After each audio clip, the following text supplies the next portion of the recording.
Weeks of frustration for residents and businesses across Gauteng after planned maintenance by Rand Water disrupted water supply in several areas. Government says the first phase of the work has been completed and the main pumping systems are back online. But some communities are still experiencing interruptions as the system continues to stabilize. To help us understand the progress made so far, we're joined by the Deputy Minister of Water and Sanitation, that's Deputy Minister David Mahlobo. Deputy Minister, thank you so much for your time. Appreciate it this morning. Maybe we could just start by just getting a clear update on the current status of water recovery, particularly in the Gauteng area. Good morning. A very good morning, Aravilet, and a morning to your viewers. We want to indicate that the main maintenance that was scheduled by Rand Water in our Zuikerpoort system took place between the 13th and the 15th of this month. In the main, it affected a number of areas in Johannesburg because our Palmat and Enkenhof and Zwartkoppe system, there was a removal of the pump in Zuikerpoort, including the ESCOM maintenance in terms of the grid stability. It was communicated on time because all the time we suggest that maintenance must be done at a time when there are low activity in terms of those who are going to school and those who are going to work, and especially around Gauteng, that's the right time, and including the time in winter. But when this was done, there are always weaknesses in the system. The system from the Johannesburg side, in terms of their reservoirs, a number of them, because they are not in good condition, they are still being maintained, there's a refurbishment, and they are trying to bring them on board, especially Brixton Towers and others. We want to indicate that we apologize for the inconvenience caused because the temporary measures that were put by the municipality in the system, they were not adequate, especially the water tankering in certain parts of our areas.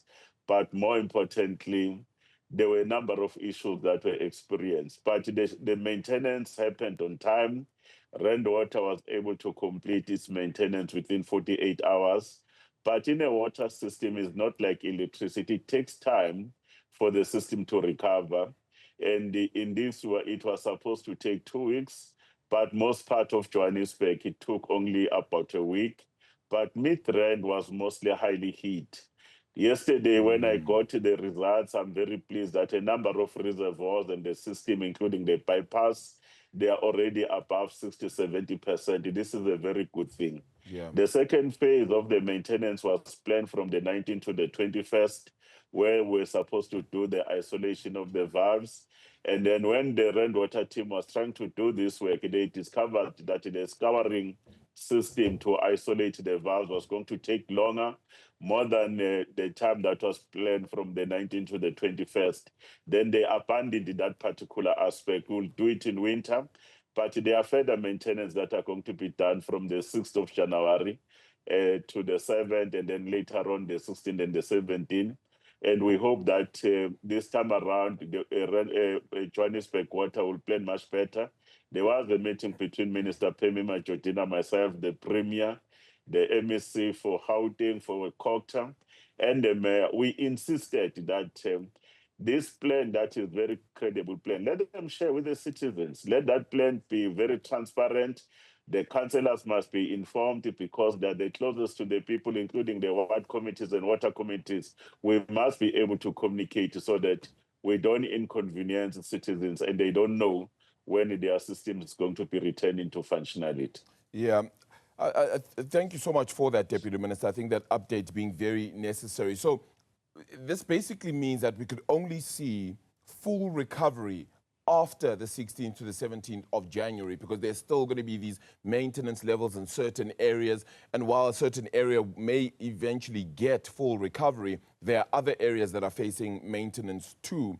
Are you able to just share with us whether the tanker distribution is happening sufficiently? Because that would be very helpful. Some residents have already been complaining that at present it is very insufficient. We must admit, Arabile, this tankering system for a big city like Johannesburg or any other metro, is not a viable system and is undesirable. In the main, the capacity to be in a position to bring water to so many people for many other activities that are taking place is practically impossible, let alone the erratic way of the management of the system. Ours is to be able to insist that the reform that Johannesburg and the other metros in our country, where we're reforming them into a trading services, ourselves and the Minister of Finance, we are working with them to ensure that they do have their trading services. There is money that has been set aside so that they build proper institutions that are ring-fenced. They are able to operate with those operating licensing. In the main, these municipalities, if maintenance has to happen, if their storage capability, like the number of reservoirs that are there, they are not in a healthy state, Arabile, we're not resolving the problem. Therefore, the resolution of the problem in the main is that you have to have sufficient capacity to store. When there's a sufficient capacity to store, you start a maintenance that normally Randwater and other ports they do of about 48 hours to 72 hours. You know your reservoirs are above 60 to 70%.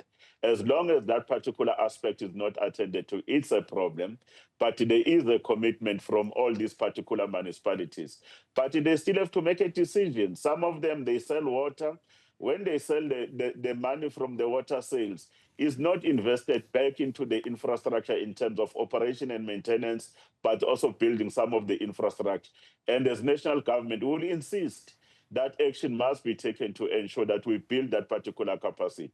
While at the very same time, we must deal with the issues of non-revenue water, because some of the water might be in the reservoirs, but if the distributive systems are sieving like a sack, then you have a problem. We have to reduce this non-revenue water from 50-something% in a number of these metros to below 30%. Okay. And then the last point is to work with citizens so that they know that during maintenance, our water usage must be moderated so that at least we're able to go through that particular phase. And then going to January, we'll still have some problem in some areas, but some of the areas in terms of the system, because in as much as it's an integrated system from Randwater, it is isolated. Other areas will not be affected, and we want to ask our citizens to bear with these municipalities during this necessary phase of maintenance. It's required extensive maintenance because it's an aging system. It's an aged system, actually. How often will you then need to keep doing this maintenance? When does it get refurbished or changed completely to get a new updated system, which hopefully doesn't need as much maintenance, Deputy Minister? In the main, the major maintenance should, when we actually do what we're supposed to do, to refurbish and replace all the infrastructure, like the pipelines that are there, that are making us to lose a lot of water. We'll do minor maintenance. Minor maintenance in the main is about issues of scouring valves, your pressure reducing valves. Those are the ones that from time to time, because in each pipeline you'll have a lot of them. But in the structural integrity assessment about whether the reservoirs, the systems are leaking or not, if we do them and then we do them well, we'll be able to buy ourselves for more than 20 years a kind of a time lag just to do maintenance like we do in the department, the Lesotho Highlands water scheme. But then the scheduled maintenance will not be much of an effect. And therefore, the issues of our backlog on maintenance and the backlog around financing, these reforms that President and ourselves will introduced, we must be religious and be disciplined in the implementation. Then we know that in the next, after 3 to 4 years, the stability of the system will be much better, rather than this system like we are referring to is too erratic. And when it's too erratic for any small disturbances, then the system can crash. Yeah. Deputy Minister, how much funding has been allocated overall to Randwater's maintenance program? That's one. And just out of the interest of time, I'm going to ask the second question, if you could answer these hopefully together. So one, how much funding has been allocated to the water maintenance program? Two, it seems that one of the other issues in why it has taken so long for the recovery to happen post the maintenance is sometimes because of what consumers have at home, maybe these large JoJo tanks which need to be refilled first, so that maybe slows the system. Is that really the case, and what does that suggest for all those consumers who are doing so? Rainwater in the main is not funded by the state, is one of our top institutions in the world. They've put more than 35 billion rands just to be able to maintain the current system, be able to expand their existing system and network. Remember, Arabil around 28, 29 were going to get additional water from the system in Lesotho. Minister was there. Then rainwater is ahead in terms of this. And in terms of infrastructure planning, it takes more than 10 years so that you can be able to start to roll it out. Ekurhuleni is doing the same. I'm very happy with the progress they're making. Johannesburg, we know that they have a backlog of more than 3 billion to 4 billion per annum. Therefore, these reforms must assist them to do that. The citizens, they do water hogging because they are very, very skeptical because of our lack of communication, which is not adequate in the main. Because when the water comes in, a number of people who are having the capacity, the means, like having storage tanks, they started to do water hogging. But if our communication is much clearer, when is the water going to come through?